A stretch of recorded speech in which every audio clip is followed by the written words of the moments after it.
Canal Deus Quer Falar com Você, trazendo uma forte e impactante pregação para edificar a sua vida. João 1:1.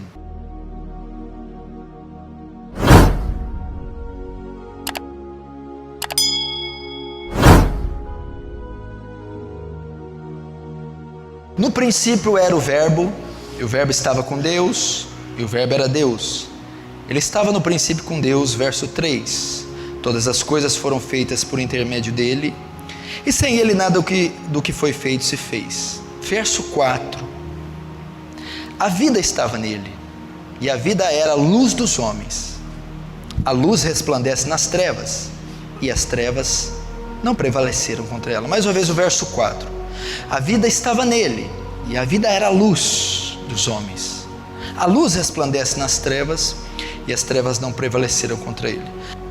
O rei Davi funcionava como a luz de Israel. Ele era a luz de Israel. Esse era o rei Davi, a figura da luz de Israel, a grande luz de Israel. Davi era o responsável pelas vitórias. Davi era responsável pelos triunfos. Davi brilhava fulgurantemente sobre todo Israel. E aqui o que está acontecendo? Neste texto, os filisteus vêm contra ele, tentam matá-lo.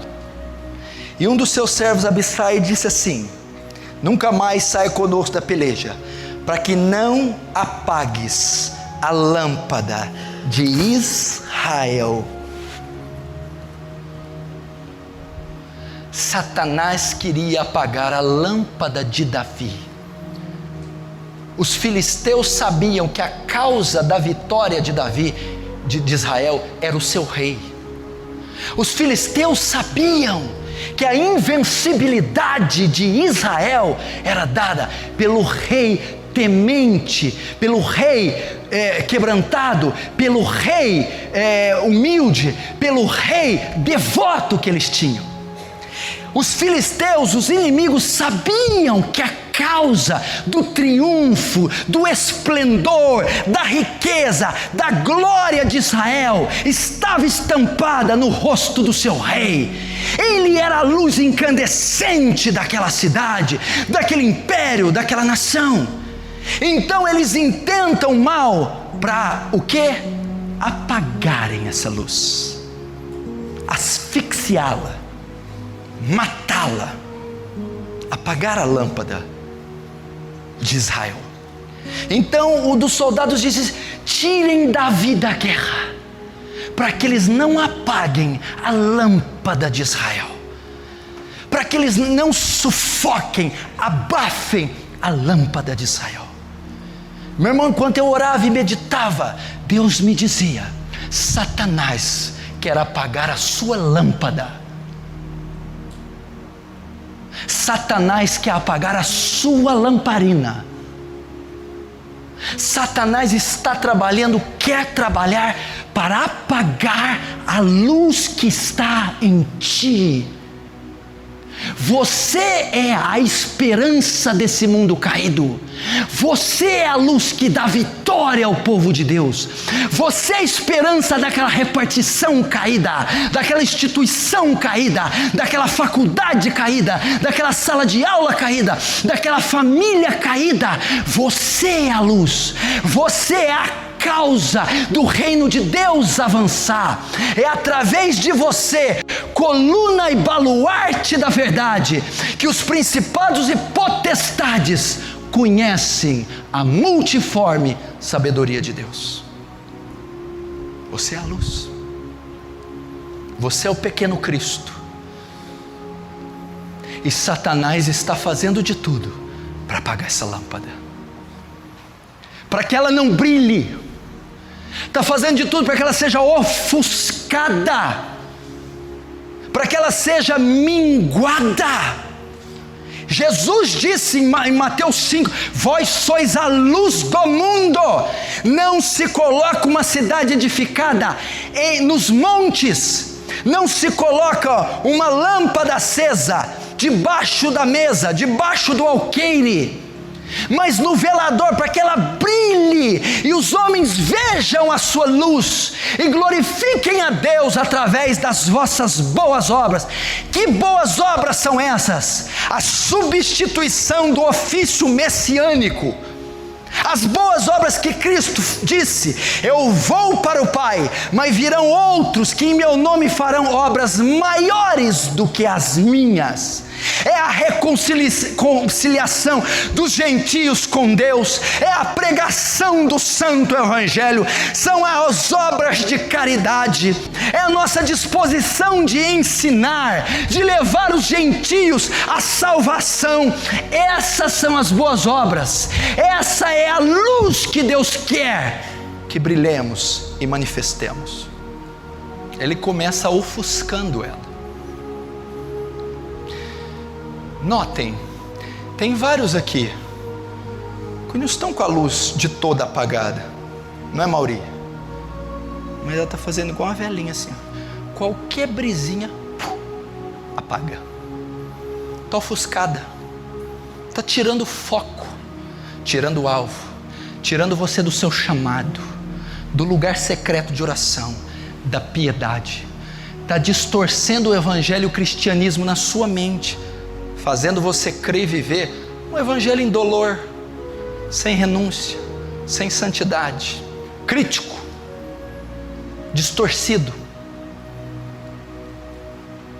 indolor. Está ofuscando, porque ele sabe a ameaça que você é. Você é um pequeno Cristo. Você é a luz que foi morta na cruz e reacendida em você. Você é a esperança para os gentios. Você fará coisas que nem anjos, arcanjos e querubins, serafins farão. Não existe outra criatura que foi feita à imagem de Deus. Foi você. E ele quer apagar a lâmpada de Israel, a lamparina da igreja, o fogo da igreja. Ele tentou fazer isso com Cristo, a lâmpada original. Se fizeram isso com o lenho verde, com o seco, com o verde, imagina o seco. Está querendo apagar a sua lâmpada. Está querendo apagar a sua lâmpada, Cleusa. A lâmpada missionária, a lâmpada evangelística, a lâmpada da oração, as almas, os bairros. Está querendo apagar a lâmpada, Caio Baez. A convicção, a porta estreita, o chamado latente, ardente, que não apenas reflete, encandece, queima, arde. Já estou crucificado com Cristo, e não vivo eu, mas Cristo que vive em mim, e a vida que vivo na fé, que vivo na carne, vivo na fé do Filho de Deus, que morreu e se entregou por mim. A maioria está em fracasso e derrota, porque pararam de lutar, estão à mercê do inimigo, foram sitiados, encurralados, presos, amedrontados. Você já está em derrota, ele já te venceu. Quando você não se dispõe a lutar, quando Golias afrontou as companhias de Israel, já tinha perdido, só veio ganhar quando Davi desceu. Mas ocorreu um fato aqui. Desceu Davi com os seus homens e pelejaram contra os filisteus, ficando Davi muito fatigado. Presta atenção, Davi, uns capítulos anteriores, tinha passado um apuro e estava lidando com o pecado de ter adulterado com Batseba e assassinado Urias. Ele vinha nessa trajetória, ele estava se recuperando de um trauma terrível de ter adulterado, traído o seu Deus, matado um homem, 9 meses depois é repreendido por Natã. Deus expõe o pecado bestial, hediondo de Davi. Davi estava com esse trauma. Depois Davi tem que enfrentar outro trauma, a morte precoce do seu filho. Um menino recém-nascido, nasce doente. Davi jejua 7 dias só bebendo água. Para quem diz que não é bíblico jejuar desse, toma essa aí para você, tá? Davi jejua 7 dias só com água e pela cura do filho dele. Você não quer fazer outra coisa, não fala que não é bíblico não, faz favor. Ok? Pode não fazer, não tem problema, não é obrigado. Não fala que não é bíblico não. Deixa quem quer fazer. Não quer ser de Deus, deixa quem quer ser. Ok? E quem quiser jejuar aqui, eu assino embaixo. E me responsabilizo diante de você, da sociedade e de Deus. Sem medo de errar e de ser feliz, eu falo isso. Davi tinha acabado de jejuar 7 dias. O filho recém-nascido. Já pensou lidar? Quem tem filho aí de 1 ano? Filho de 2 aninhos? Como você lidaria se o seu filho tivesse morrido após o nascimento? Davi lida com isso. O trauma de um pecado hediondo. A morte precoce de um bebê. Depois dessas cenas, os 2 filhos de Davi, Aminon, um homem, e Tamar, menina, cometem incesto. Um filho estupra a própria filha, violenta a própria filha, rejeita. Absalão mata o filho. Davi começa a ver um filho recém-nascido morto. Natã repreendendo na cara por um pecado. Vê um filho mais velho estuprando a própria irmã. E o irmão matando o irmão que a molestou.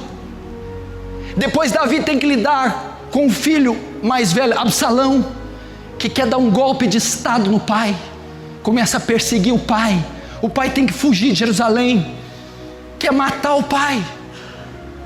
Depois Davi volta para Jerusalém, pede para Joabe perseguir e prender o menino. Joabe desobedece Davi e mata Absalão.